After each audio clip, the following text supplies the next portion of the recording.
Ok, salut tout le monde, j'espère que vous allez bien, moi ça va nickel. Aujourd'hui on se retrouve pour un nouvel unboxing et j'ai acheté une paire d'une certaine marque qui n'est pas Adidas, qui n'est pas Nike. On sort un peu des classiques habituels et c'est une marque qui m'intéressait plus depuis un moment. Je vais dire la vérité, il n'y avait pas de modèle qui sortait, qui me parlait, etc. Mais là ils ont sorti un truc où je me suis dit c'est curieux parce que soit vraiment c'est éclaté au sol, soit vraiment c'est une belle grosse surprise et le produit peut être super bien. Je vais arrêter de dire cette marque et je vais dire de laquelle on parle. Elle est juste là, vous voyez, il y a un logo Reebok. Moi Reebok en général, comme j'ai dit, que ce soit les modèles classiques, j'aimais bien il y a quelques années, mais ça me parlait de moins en moins. Tout ce qui est Club C, etc. Alors oui, je sais que ce mot de Camino, il va sûrement regarder la vidéo et il va sûrement m'insulter en commentaire. Frérot, je suis désolé.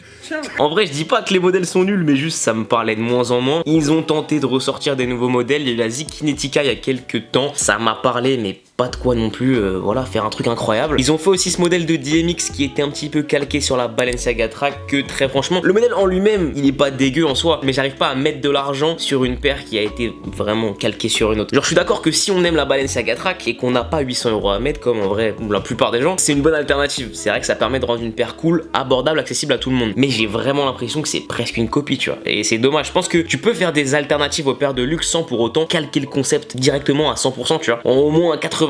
Donc j'avais pas trop kiffé. Et par la suite, rien d'incroyable. Et du coup, ils ont sorti il y a pas longtemps la Reebok Première Road moderne. Ça fait suite à une série de paires qui était sortie au début des années 2000, mais on en parlera un petit peu après dans la vidéo. Quand j'ai vu la paire, je me suis dit, il faut que je tente parce que c'est intéressant. Et on est sur une paire de Reebok qui coûte 200 €. Et les paires de Reebok à 200 €, dans mon souvenir, c'est pas très commun. Et en fait, pour moi, ça me paraît un peu risqué de la part de Reebok parce que certes, on a Adidas qui nous sort des paires à même 300 €, des Easy, allez, c'est parti, tu vois. Mais le positionnement allait bien avec. Et je veux dire, c'est quand même une référence dans les sneakers Adidas. Nike, c'est pareil, ils ont le 200 € très facile. Mais c'est différent parce qu'il y a pas mal de modèles à succès de ces deux marques qui ont déjà dépassé les 200 € et du coup, ils sont légitimes à envoyer des paires à 200 €. Même si ça restera toujours trop cher, en vrai, ils peuvent le faire, ils peuvent se le permettre et ça marche bien pour eux. Reebok, c'est pas pareil parce que les modèles à succès là-bas, c'est quoi? C'est les Classic Leather, c'est à moins de 100 €. C'est les Club C, c'est à moins de 100 €. Il y a eu la Fury, mais globalement, dans le public de masse, bon, c'est pas ce qui plaît, les Fury, on va dire la vérité. Mais en tout cas, les modèles à succès de la marque ne dépassent jamais les 150 €, allez. Donc, balancer une grosse paire à 200 € alors qu'on l'a quasiment jamais fait, c'est un petit peu risqué. Et moi, je me suis dit, je suis trop curieux à propos de ça et il faut que je teste ça absolument. C'est-à-dire que si je trouve que le modèle est vraiment bien et que le prix peut se justifier, ça laisse la place à plein de créations chez Reebok. Tu vois, après, mon avis n'est pas l'avis de tout le monde. C'est pas en mode l'avis de Vince égale l'avis de tout le monde, l'avis à laquelle la marque doit se référencer. Mais moi, je suis un consommateur comme vous, en vrai de vrai. C'est pas parce que je fais des vidéos, que je reçois certaines paires, etc., que j'ai plus cette place de consommateur. Je consomme des sneakers, j'achète encore des paires de sneakers. Et quand par exemple, j'achète une paire de New Balance 990 à 200 €, je l'achète parce que pour moi, c'est légitime. La qualité est là, le design me plaît, c'est confortable, il y a des bonnes technologies, c'est cool, je mets le prix. La Reebok, je suis pas certain de ça et on va voir ça directement et je suis très curieux.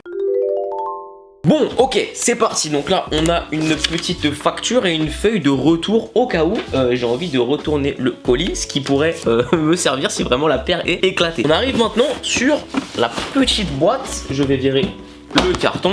Bon, ok, jusque là rien d'incroyable. On a le logo Reebok ton sur ton brillant, la boîte est un petit peu matifiée. On a un petit peu cet effet là sur tout le reste de la boîte. Bon, on n'achète pas une paire de sneakers pour sa boîte, mais quand on met un prix, on aime bien que ce soit un petit peu particulier. On ouvre ça. D'accord, tac, et on arrive là-dessus. Ça pue de ouf, ça pue le pétrole. Alors attendez, et on arrive du coup directement sur cette petite Reebok Première Road moderne qui est, bon, à première vue elle est belle. Franchement, de toute façon, si je l'ai acheté, c'est que de base je la trouvais belle. Quand Reebok a annoncé ce modèle, je crois que Camino était un des premiers médias à en parler. Ça a fait beaucoup réagir parce que les gens se sont dit, enfin, on a une paire technique chez Reebok, là je vais m'intéresser à la marque, etc. Mais quand la paire est sortie, je trouve que ça a un peu fait l'effet d'un pétard mouillé parce qu'évidemment, ok, c'est une Reebok stylée, mais comme j'ai dit, elle coûte 200 €. Et en fait, il y a un truc qui est important chez les marques, c'est quand elles sortent un produit, qu'est-ce qu'elles valent ces marques là dans l'inconscient des gens. Et comme j'ai dit, se dire une Reebok à 200 €, ça fait chier, du coup je passe mon tour. Même si la paire est belle et très franchement, comme ça à première vue, c'est mieux fini que la plupart des paires de Nike. Je suis désolé, tu prends une Vapor Max à 200 €, là je regarde au niveau des matériaux, au niveau des finitions, ça n'a rien à voir, vraiment ça n'a rien à voir. Et c'est ça qui est dur un peu dans le commerce en général, c'est que le positionnement est tellement important. Des fois en fait tu peux vendre des produits qui sont pas forcément incroyables mais à des prix très chers parce qu'ils ont positionné très haut de gamme. Là franchement, de ce que je vois vois pas une trace de colle. Après voilà, j'ai peut-être un coup de chance, c'est une paire qui est quand même produite en pas mal d'exemplaires. Bon, le reste c'est du plastique là, l'espèce de filet, j'aime bien le délire. Bon, c'est très plastique mais j'aime bien. Donc vous voyez là, on dirait que c'est un peu rembourré, un peu comme sur la languette. Et je trouve qu'en fait cette paire, à la fois elle a un aspect un peu rétro parce que ça fait une paire un petit peu brute comme on avait un peu à l'ancienne, mais en même temps je trouve qu'elle fait un peu futuriste. Le mélange des deux est assez chelou, mais je trouve que ça marche bien ensemble, vraiment. Moi personnellement j'ai pris le modèle full white parce que pour moi c'est le plus beau, mais elle existe aussi dans ce coloris qui est très sympa. Et en vrai je pense qu'il y a des bons trucs à faire avec certaines tenues avec ce coloris là. Et il existe aussi en tout noir, vous le savez pour ceux qui me suivent, les paires toutes noires c'est pas mon truc, donc je me voyais pas du tout cliquer cette paire en toute noire. Par contre en toute blanche, moi je trouve que c'est vraiment le coloris où elle est vraiment le plus efficace. Pour aller un peu plus loin dans les détails au niveau du concept de la paire, en gros elle fait partie des nouvelles gammes sorties qui rendent hommage à la série de sneakers première de Reebok. En vrai c'était même presque plus des vraies chaussures de course à la base que des sneakers. Si on parle de 2005, c'était une autre époque, le positionnement sneakers lifestyle n'existait même quasiment pas. On a pu aussi apercevoir il y a quelques temps maintenant ce modèle rouge et blanc collab avec Kanghyuk. Je le trouve incroyable, j'espère qu'il verra vraiment le jour, qu'il sera commercialisé un jour, parce que vraiment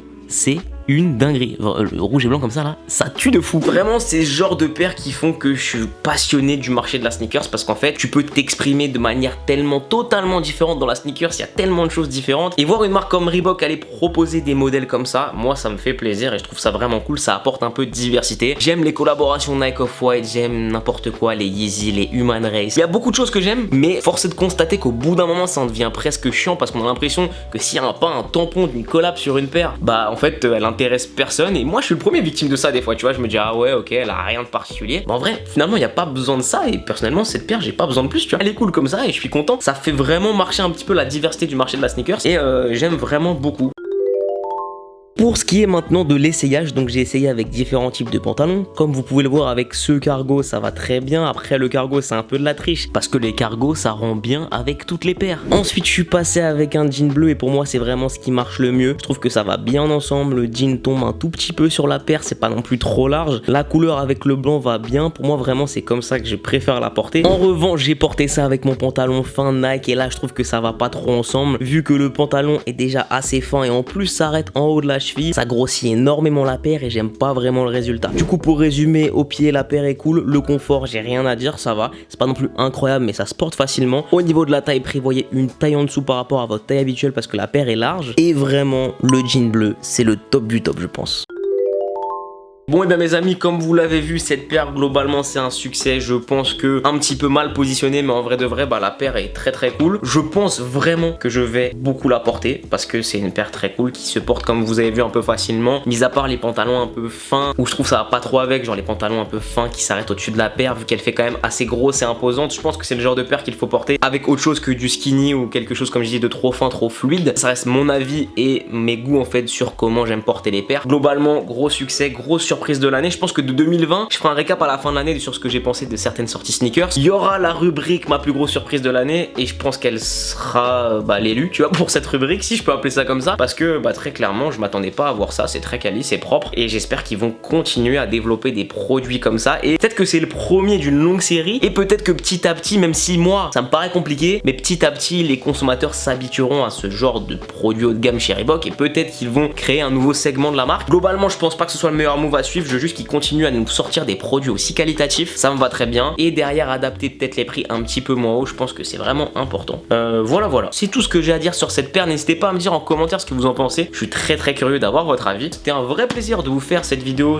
sur cette petite Reebok première road moderne. Je trouve que c'est cool des fois de changer un peu de sujet, notamment par exemple il y a pas longtemps je vous avais parlé des New Balance 992 et j'étais vraiment un des seuls à en parler sur YouTube parce que c'est une paire qui me tient à cœur, tu vois, et je trouve que on a tendance des fois à s'attarder un petit peu trop sur les produits mainstream et on a besoin un peu d'aller connaître des nouvelles choses, tu vois. Au moins aujourd'hui, je vous aurais peut-être fait découvrir un produit que vous connaissiez pas forcément et que vous avez appris à aimer, j'en sais rien, dites-moi tout dans les commentaires. Mais voilà, j'aime bien des fois aller chercher des produits comme ça dont pas grand monde parle, de vous donner mon avis et aussi d'échanger avec vous parce que mon avis est important, il est ce qu'il est, mais c'est pas l'avis de tout le monde. J'ai pas la parole universelle pour tout le monde et je suis toujours un peu curieux de savoir un peu ce que vous pensez de ce genre de paire. Est-ce que vous êtes chaud pour l'acheter ou pas? Dites-moi ça en commentaire, de toute façon il y a des liens dans la description. J'ai été très bavard, je pense qu'au montage je vais devoir couper beaucoup de choses parce que j'avais plein de choses à dire là-dessus. J'espère que ce petit format vous a plu, j'espère que cette nouvelle petite manière de filmer vous a plu avec le petit néon cactus jack, la petite lumière, etc. En vrai c'est des détails, mais dites-moi ce que vous en pensez. Et puis bah c'est tout pour moi. Bien sûr, envoyez un like si la vidéo vous a plu, c'est important. Abonnez-vous en activant la petite cloche des notifications. On se retrouve la semaine prochaine pour 2 nouvelles vidéos et le Twitch mardi soir, important les gars. On va le faire ce top of Fall Guys. D'ici là, portez-vous bien, à très vite.